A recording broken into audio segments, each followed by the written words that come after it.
As you grow your business, you're likely starting subscriptions to things left and right like Showit, Dubsado or Honeybook, Flowdesk, Riverside, and Kajabi, just to name a few.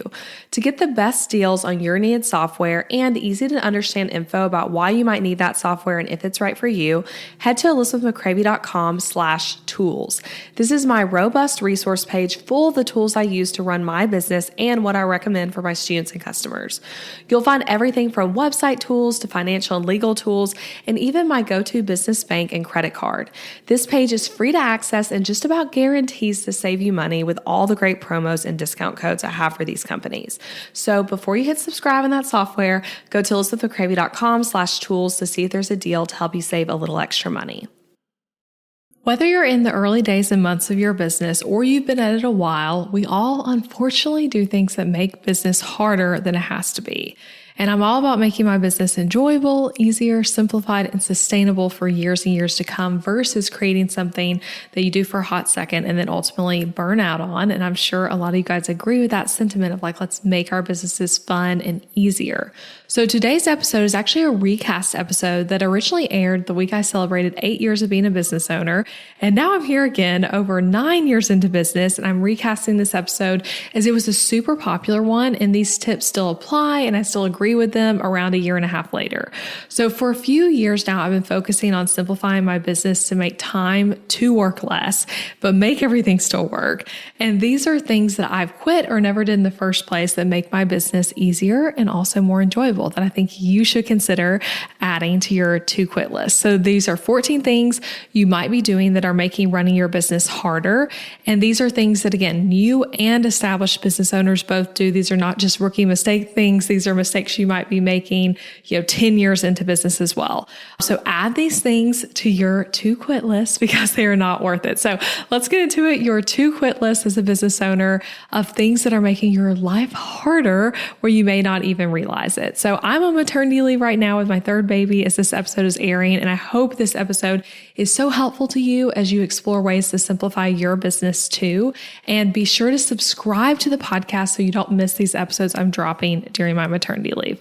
All right, let's get to it.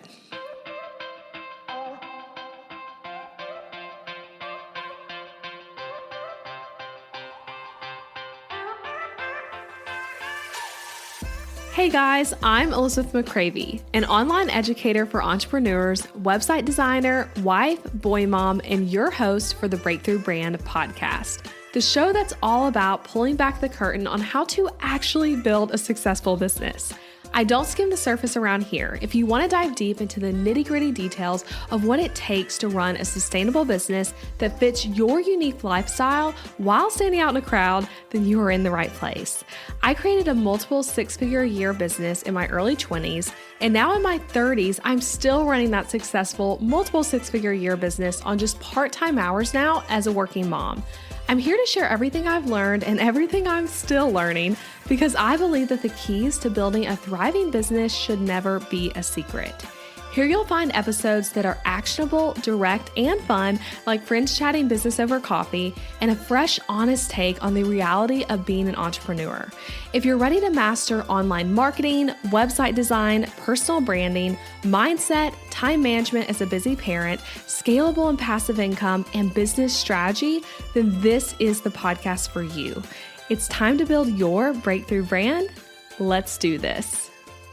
The first thing that you might be doing that makes growing your business harder, getting input from too many voices to where eventually you're like, everyone's saying different things. I just don't know what to do. So I'm all about learning from different people in different places and in different ways. But sometimes too many voices and inputs on these same types of topics can be more distracting than helpful because everyone has different ways of doing things. And all those different ways can work, right? So you are hearing like, oh, do it this way, do it that way, do it this way. And then you're like, I don't know what to do. I don't know what voice to listen to. So a way to overcome this is to find a few trusted voices and resources that have built businesses and lives similar to what you desire and listen to them. That's a big thing for me is like getting the business advice of like how to run your business from someone who's doing business like I want to do business. So think about that. But try to stop, if that's something you're doing, getting too much info from too many voices, because it really is overwhelming and slows down your growth. Okay, second thing, focusing too much on inbox zero. Now, I got to do some caveats with this. Obviously, inbox zero on a support inbox, or when you're emailing with your clients, or you have an inquiry that came in with someone who wants you to photograph their wedding or whatever it is, that kind of thing's different. So I just want to say that before I talk about this mistake. But for my personal inbox in my business, I actually gave up on inbox zero a long time ago, which I would love to do a whole episode about that, because I think it is such a thing that people obsess over when they shouldn't. So I will speak from experience in this in my own season of business, but for the personal inbox, which is still my business inbox, but most of the emails I get are not urgent or that crazy important. And then the ones that are, I do get back to, but there can be such an obsession with getting to zero and how it feels really good when, you literally see no more emails and it's yes, I did it all. And ironically, anytime I've ever had inbox zero, which like I said, I gave up on that a long time ago. I don't see inbox zero anymore on that. I do see inbox zero on our hello at email and our support at email, because we do prioritize responding to potential customers and customers. But on my personal email, I never see inbox zero. But I remember when I used to really work on inbox zero is a goal. It was I would hit it, and then 5 minutes later, someone would respond, and I'm okay, now I'm not at inbox zero anymore. You get some kind of random newsletter or whatever it is. But anyway, there can be such an obsession with getting to inbox zero, with replying ASAP to everything. And depending on your business type, if you're more like me, for the personal inbox at least, this isn't always helpful. And it can actually be a distraction from the real work of running your business, and just something that's hanging over your head that you're thinking is oh my gosh, it's this thing I never accomplished, I need to do, but I don't get there. That makes you feel bad. So here, I'm giving you permission to not obsess over inbox zero. And I will say what I kind of do right now is I strategically do an inbox clear out about once a week or once every 2 weeks, sometimes every 3 weeks, instead of obsessing over this. And again, I rarely get to inbox zero. But again, I want to emphasize that I know that a support inbox for customers and students, and then a inbox where you're getting your inquiries is different. And I do respond to those really quickly. And I have a team member who helps with that. Okay, number 3, mistake that can make it harder to grow your business. Okay, overbooking your calendar to where you have too many meetings, and then therefore you cannot get any of the deep work in your business done. So this is such a painful mistake to make. This is one I have made hundreds of times in my business. I feel at this point in my business, I got a really good system going with my calendaring that helps this not happen to me. But it really is such a painful mistake. So picture this though. You have meeting upon meeting upon meeting, to the point that you can't actually work on stuff because you're just in meetings all day. And then you have stupid 1 hour gaps between all of them, which is not enough time to really get much done, but also just enough time to feel you have more than the break you maybe need. But you have about 1 hour gaps between all of them because you're not grouping them together that well. So you can't really get anything done. And then you look at your day, every day you're working, and you're what did I get done? And it was basically just meetings and then the little busy work that you were able to fit in those 30 minutes to 2 hour chunks between meetings. And it really stinks. And as you grow your business, meetings are a must. I actually think it might be that for newer business owners, you have less meetings. And then as your business grows, you have a lot, and then you got to start scaling those back, try to figure out how to get them down smaller. But meetings are a must though, from discovery calls and sales calls to client calls, podcast interviews, whether it's for your show or someone else's, team meetings, all of those sorts of things. But you can be more strategic and less strategic with how you let people get on your calendar and how you're scheduling those meetings. So that's what I want to emphasize here. It's it's not don't have any meetings, but it's put them on your calendar smart. Don't just have random meetings all the time to where you're not really feeling you can get anything done. So I want to share the 3 things that have particularly helped me with this in my meetings life. And I'll probably do a whole episode on this at some point. But if I'm only having one meeting that day, it's always going to be at the beginning or end of the day. So I'm trying to avoid having a meeting at noon or, 10 a.m. or something like that. So that way though, if it's at the beginning of the day, it's probably around 9 or 9:30 or even 8 for me. And then I have the whole day empty to work on the deep work of my business, or I might schedule it for the end of the day, which for me is more 3 o'clock or even 2:30, depending on how long the meeting is going to be. Second thing If I'm having multiple meetings in a day, which I like to group meetings together, so I like to try to have multiple meetings in a day if I'm going to have a lot of meetings that week, but if I have multiple in a day, I group them together to still get the buffer and free time between them a little bit, but then free time after. So for example, maybe I have a meeting from 9 to 10 a.m. and then I have a 30-minute gap, and then a meeting from 10:30 to 11:30 a.m. and then I'm completely free after. So that's like how I might try to schedule them. So just with like, depending on what the meeting time is, maybe you need an hour between it, maybe you only need 30 minutes, maybe you only need 15 minutes, but whatever it is, trying to schedule them that way.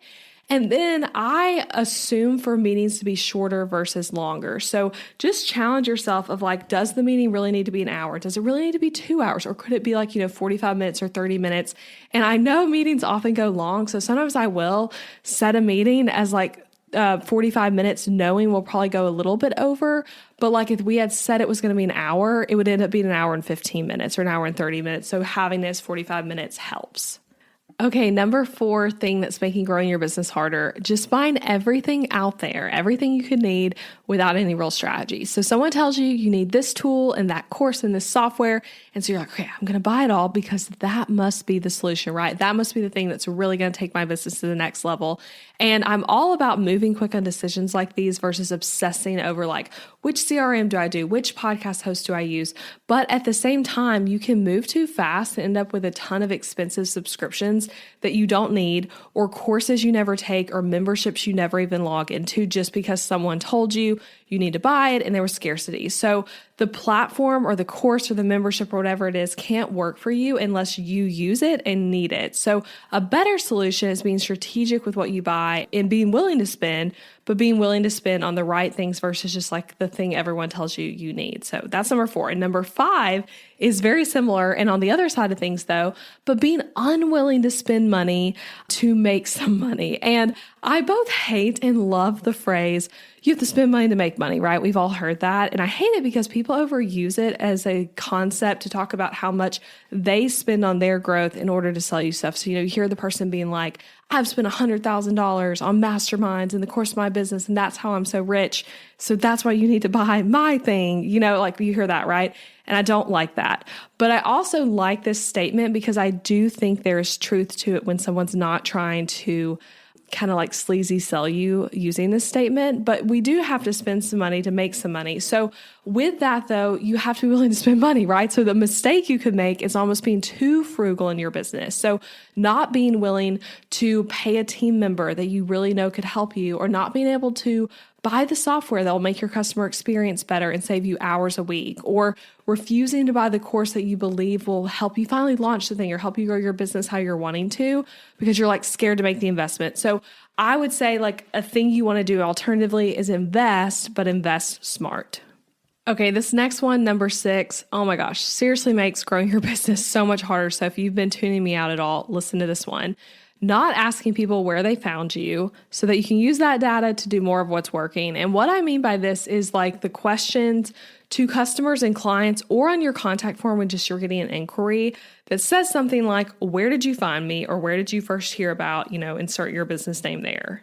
So you've got to start asking this question if you're not. But when we feel stressed and overwhelmed in our businesses, especially with marketing, knowing the answer to this question can save you loads of stress because you can stop doing the things that are not driving sales or driving inquiries. I think it's good to look at both, but driving sales is the more important one. But you can stop doing things that aren't driving sales in your business.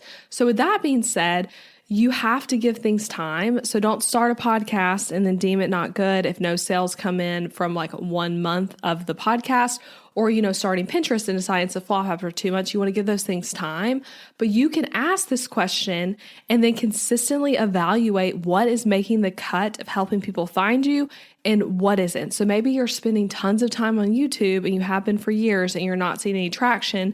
Maybe that's something you cut. Or maybe you're able to see like, oh my gosh, Google is really working for me. Like, how do I double down on ranking higher in Google? What are more search terms I could focus on? So anyway, you want to ask this question. And this is something I ask every single customer who buys anything from me. Literally, it's on every cart page. And I look at every answer and then I categorize them and evaluate it at the end of every month. I'm able to see, okay, what percentage of sales this month came from Google? What percentage came from my my podcast? What came from Instagram? What came from that summit I spoke at or that other podcast I was on? And you're able to see it really, really clearly, and then it can inform your decisions. All right, number 7 mistake that makes growing your business harder. It's cheesy but true, but trying to do everything and then trying to do everything alone. So this actually goes back to one of those first things not to do, where I talked about having too many voices, right? That can lead you to doing too many things. But then the worst version of that is when you then decide that you have to be the one that does it all and you're not willing to get any help. So I'm a big fan of teams, right? You guys probably know that about me, but I'm a big fan of doing things in this order. So first you eliminate what doesn't actually matter to your business so that you can do less. And what we just talked about, number 6, of like asking people where they're finding you, seeing what's really driving results in your business can help you with that, but eliminate what doesn't actually matter so that the whole business, including yourself, can do less. And then second step is hiring contractors in your business to help you be in your zone of genius role versus doing all the things and just having help so you can focus on less work. And also, like when you are working on the things that only you can do. Like for me, this podcast, right? Like this is something that only I can do. And I'm the one that outlines every episode. I don't have a team member like coming up with what to say for me or anything like that. Like I outline this myself, and this is something I want to do. But there are things related to my podcast, related to customer support for my business or email marketing that I can get help with. And so I get help with those things. And that ultimately helps me run my business better. Okay, number 8 thing that makes growing your business harder: scrolling on social media and calling it work. So as business owners, I would say we have it tough with social media time wasting because an hour spent on Instagram could be an hour of wasted time, or it could be an hour of growing our businesses. It's really hard to tell. You look the same. You're just on your phone. And it's like, what is she doing? Is it helpful? Is it not? You don't really know. And so it can kind of feel the same to us, right?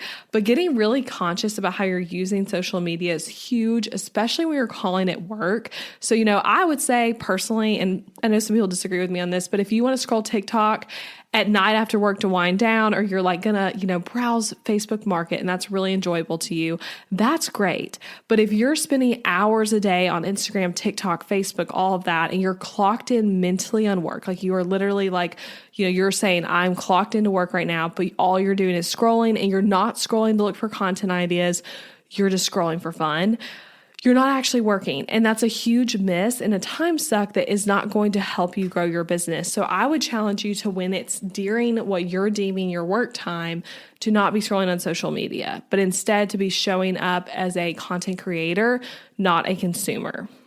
All right, our 9th thing that makes growing your business harder. And I hope as you're hearing all these that you're thinking like, okay, which ones am I doing that's making my business harder? But this is one you might be doing. Not having a website. So seriously, this is something that makes growth hard, is not having a website or an online presence beyond things like your social media account, or maybe you're selling on Etsy or Creative Market or something like that, but you don't have an actual website that's just for your business. And if you didn't know, I'm a website designer. I create and sell Show It website templates. So I'm obviously very pro websites. And I actually don't think, though, that you have to have a website from day one of your business. I know a lot of people will tell you that, but I think in a lot of ways, if you're in the early days of your business, it can be smarter to start the business and focus on getting clients before you have your site live. And then that'll make it, when you do make your website, which might, be a month later, 6 months later, whatever it is, but it'll make the site better because you're more in tune to like, okay, this is the kind of work I've decided I wanted to do. You can kind of start it freelance and kind of start part-time, but it should be a business goal for you to get a website up sooner than later. And if you've been in business a year, 2 years, 3 years, 4 years, 5 years, 8 years, like me, you want to have a website. And we live in a time right now where I feel like everything is just like social media, or like, younger people just like to use TikTok. A website still matters. Like I have actually 2 recent stats for you that are from just last year. So these are not like old statistics, but one stat is that small business owners that use their website to connect with customers see an average of 15 to 50% growth in revenue. And then 84% of consumers believe a business's website is more credible than the business's social media page. So just think about that. And then additionally with that, like when we talk about not having a website is when people make buying decisions. So like someone is actually going to like do the actual purchasing and the like decision of looking at your packages and looking at your products from a website, not from your TikTok or Instagram account. So anyway, that's why this is also additionally important. But yeah, not having a website will seriously make growing your business a lot slower. All right, number 10, and this is something I imagine a lot of you guys might be making as a mistake, but thinking of your business goals in only the big picture instead of breaking them down into quarterly goals. So, right, we set goals maybe in January or maybe at the beginning of a quarter, and you're hoping to accomplish those January goals by December of that year. But then when you don't break down the goals beyond that, it's really hard to get any of it done, especially if you have like 6 or more business goals that are like big projects, big things, big undertakings that you're trying to accomplish. But all 6 of them, or all 8, 9, 10, whatever, they just live on a list together of like things you're supposed to do in your business. But you're not going to get them done. So instead you want to break it down. So like maybe you're wanting to create your first course and that's a goal for the year, but that's a Q3 goal. Or maybe you're wanting to start running Facebook ads and that should be a Q1 goal. Or maybe starting a podcast is also a Q1 goal. But what you want to do is map it out and assign all the goals to quarters and then go deeper than that when you're in the quarter to like, and I'll tell you what I do. I do it week by week of things I need to do to get there. So if it's like a big project, especially like something like a course, I'm not just saying, I got to make a course this year. I'm saying like, okay, this is the date. I'm going to start working on it. And during this week, I need to have module 1 done. During these 3 weeks, I need to finish module 2, and I'm giving module 2 3 weeks because it's a lot longer. During this week, I'm going to do the beta launch. And then during this week, I'm going to do this. Like you want to map it out like that. Doing this in your project manager can be a really great way. But basically, you got to take the goals from big picture wishes to like actual tactical to-do list items in order to really like make the goals work for you and see results in your business.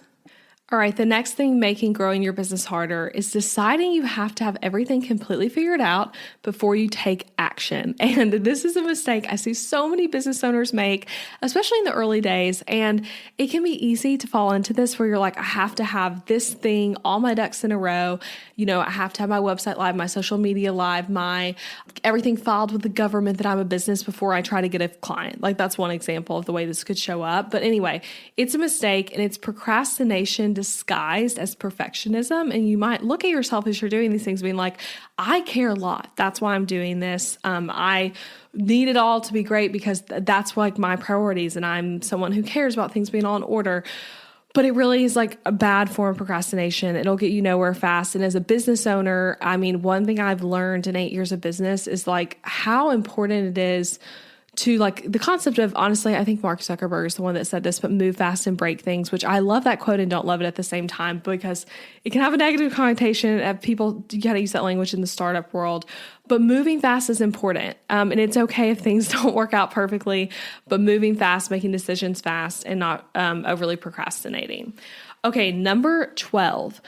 Surrounding yourself with people who don't get what you do and think that you should give up. So sometimes it's unavoidable, which makes me sad, but I still want to include it. But like maybe you have a spouse who's unsupportive of your business, or parents who are asking you to like go back to a 9-to-5, or friends who are judging you for starting your quote unquote little business. So there will always be some people who don't get it, who don't believe in you, and who judge you around maybe it's the early days of your business, or maybe you've been in business longer, but regardless, I feel like this happens more in the early days though.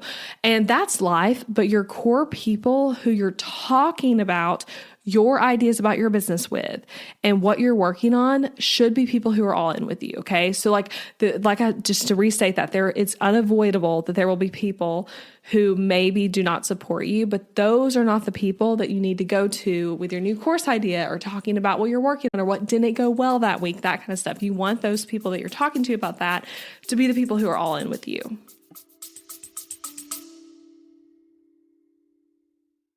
If managing your business's finances feels daunting and you typically come to the end of the month not sure how to pay yourself, or if you're doing the business savings thing, quote unquote, right, then I have a free guide for you.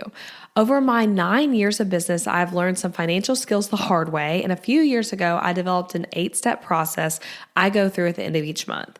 This process helps me know how my business is doing financially, pay myself well, and allocate money for things like taxes and expenses, and also document notes about the month that'll help me me make financial decisions in the future.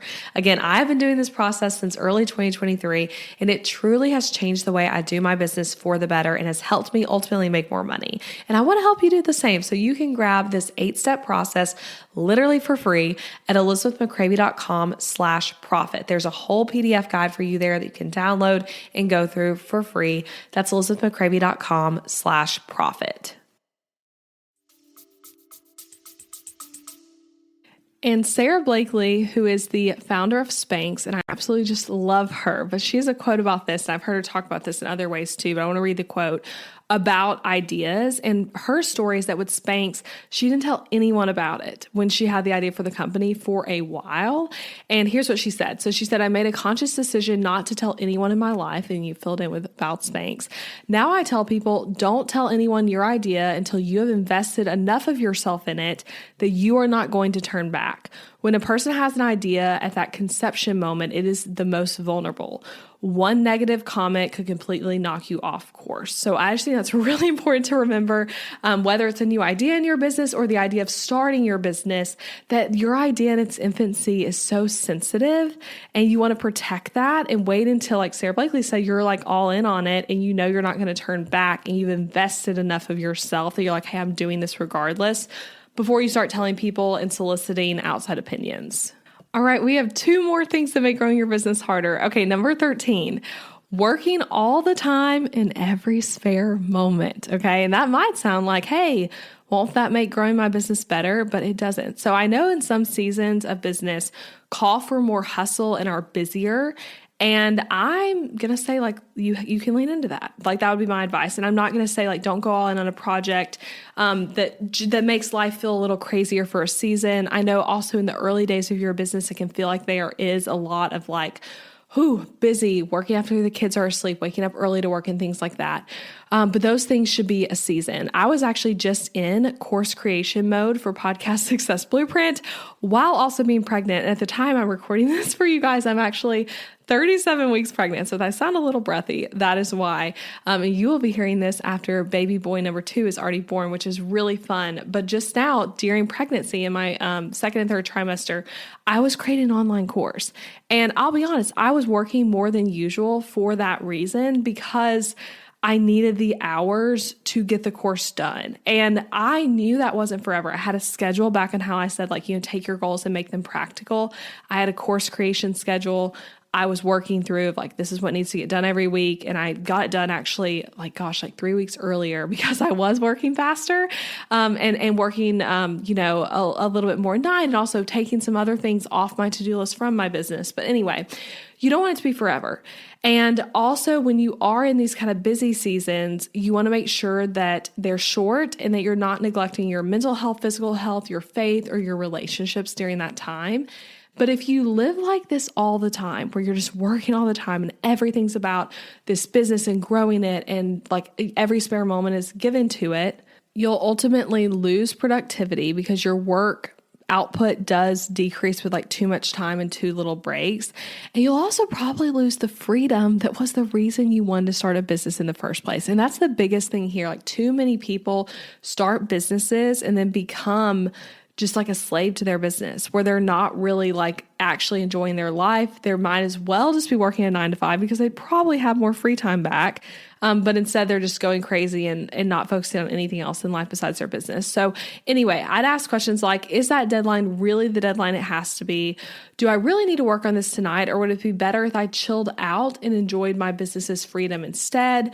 Take the break to go on the walk. Take the break even like for those of us that work at home, like myself. I'm actually, once I'm done recording this episode, I'm going to take probably like a 15-minute break, and it won't be like a break where I'm just sitting there laying down on the sofa, but I started some laundry before I started recording this episode, and I need to move the laundry to the dryer and take the laundry out of the dryer and put it out and like maybe fold it, maybe not. But, and I'm probably going to go to walk too before I do the next thing on my agenda. But like taking those breaks versus working every spare moment is going to help you ultimately be more productive. Okay. Now the last one, and these were all in no particular order, but this one's a really good one. Focusing tons of your energy on those unfollows you're getting on social media, and then also looking at who is unsubscribing from your email list. So I want to be clear. I'm not saying don't pay attention ever to getting unfollowed and don't pay attention at all to unsubscribe. So for example, if you send an email out and you get tons of unsubscribes much higher than normal, that should be something you check out. Or maybe you do a reel and all of a sudden you have a huge follower drop. I'm not saying to ignore those things, but if every time you send an email, you're immediately looking at who unsubscribed and you're feeling hurt by it, of like, why does this person not want to be on my email list? I'm so hurt. What did I do wrong? You're wasting your time. And then if every day you're looking at your unfollows on Instagram, or worse, if you're using one of those apps that tells you who unfollows you, I think those still exist. I know they used to. I'm pretty sure they still do. But if you're like looking at that and wanting to see like specific people who are unfollowing you, that's also another thing that's a waste of time. And that's data in your business that like can be really helpful, right? Like it can be helpful, like I was saying, of like if you have a huge decrease in a number, be able to look at why, but it also can just be information that upsets you when you don't really have the full picture from just knowing that bit of information. So do not focus all your energy on the unfollows and unsubscribes. Now, that is it. Those are all 14. And I actually could do a lot more than that, right? Because there's so many things we do unintentionally or intentionally, but with good intentions that is making growing our businesses harder. So I'm going to quickly read back through that list. And as I read through it, if you want to challenge, you want to take action on this episode, I want to challenge you to just, as I read through it, as 14 things, right? Pick 3 of them that you're like, hey, those are 3 things that I know I should quit doing and that do apply to you in some capacity, and make a game plan for how you're going to quit doing them. Anywhere from 1 to 3 things. All right, let's read them. All right, 1, getting input from too many voices to where you just don't know what to do. 2, focusing too much on inbox 0. 3, overbooking your calendar to where you have so many meetings that you can't get any of the deep work done in your business. 4, buying everything there is out there that could help your business, but without strategy. And then 5 was the opposite of that, of where you're being unwilling to spend money to make some money. 6, not asking people where they found you on your website, not asking potential inquiries or customers so you can use that data. 7, trying to do everything and doing it all alone. 8, scrolling social media during work hours and calling it work. 9, not having a website. 10, thinking your business goals, thinking about them only in the big picture instead of breaking them down into quarterly goals. 11, deciding you have to have everything completely figured out before you take action on stuff. 12, surrounding yourself with people who don't get what you do and think you should give up, and then telling those people about what's happening in your business. And then 13, working all the time in every spare moment. And 14, focusing energy on your unfollows and unsubscribes on your email list. So that is it. And I hope, again, some of those will be encouraging to you as ways to take action, things to stop doing. And again, these are all things that I've learned over 8 years in business as I celebrate my 8-year business anniversary this week. So I hope this was helpful to you. If you have a business friend who you're like, oh my gosh, they need to hear this list because I know they're thinking about unsubscribes all the time, or like, you know that they're feeling like they have to work all hours or whatever it is, please send this to them so this can help them as well. And that's it though. I'll be back next week with another episode. Thank you guys for listening to the end. Hey, thank you for listening to the podcast all the way to the end. I appreciate you being here. And if you enjoyed this episode, then I want to invite you to check out my website template shop too. Over on ElizabethMcCravey.com, you'll find show it website templates that are easy to use, strategically designed, and created to help you make more money from your website.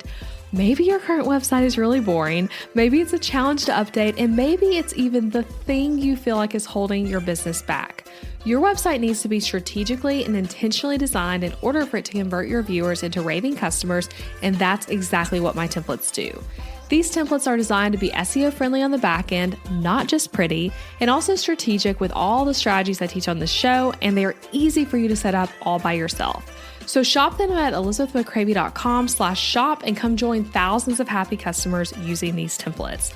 And as an added perk, you can use the code BBPodcast at checkout to get 10% off your template as a thank you for being part of the podcast fam. Again, that's BB Podcast for 10% off any template over on ElizabethMcCravey.com. Also, if you loved this episode, leaving a rating and review for the show on wherever you're listening or sharing it with a friend is a great way to support this podcast.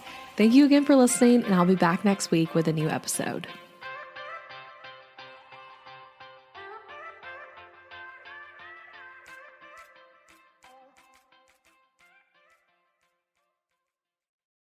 Need some extra pages to improve or add on to your Showit website, but you're not in the market for an entirely new template.